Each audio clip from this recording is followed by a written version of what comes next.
I've been told that it's the first of many, first Latin American person to be a minister openly out as well. And to me, it was just, I never set out to be the first of anything. I just wanted my community to be better, right? And I've always put myself out there to do what I needed to do. And my parents basically said to me, either you put your name on a ballot or you stop complaining about things.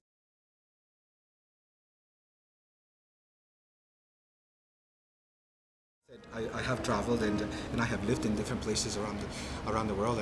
I decided, you know, to move and spend time in Rome and Paris, and this is where I picked up languages that I've learned to speak. And none of these places ever gave me the sense of being home. Like every time I came back to the city, it was coming home, right? And a sense of safety and yeah, it was just, I felt safe here, and this is the only place I've ever felt that. And I think it has to do with the fact that this was the first place that I came to, coming from a country with civil war, and it wasn't the best of experiences, I could say. But the community that I grew up in gave me all the tools I ever needed to succeed in the world.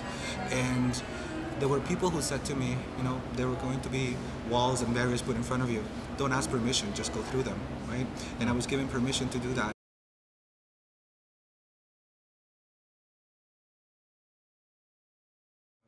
We still have a population, for example, the trans community, who doesn't feel safe, who doesn't feel welcome, who doesn't. So we still have a lot of things to do there. Recently, we've seen some Islamophobia happen at the University of Calgary, my alma mater, and I was really distraught when I saw that, right?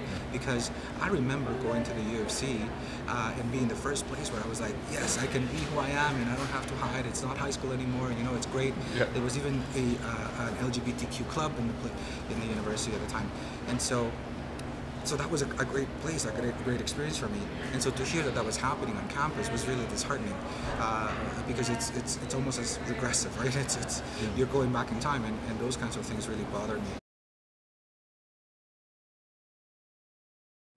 The experiences I've had actually in this very coffee shop, I had a constituent of mine who wanted to meet with me, who did not vote for me, and he was quite open about that, you know.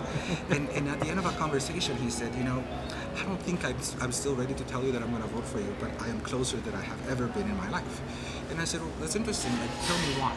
He's like, you've had the conversation. You took the time to sit down with me and have a conversation. And I think, I said, you know, and I'm sorry we haven't had the opportunity. And he said, you know, when you had a telephone town hall, I heard your name and I heard the political party you represented, and I hung up the phone and I never gave you a chance. But I've given you a chance now, and now I'm interested to hear what you have to say. And so they went past the politics, they went past ethnicity, sexual identity, all those things, and get down to the human level.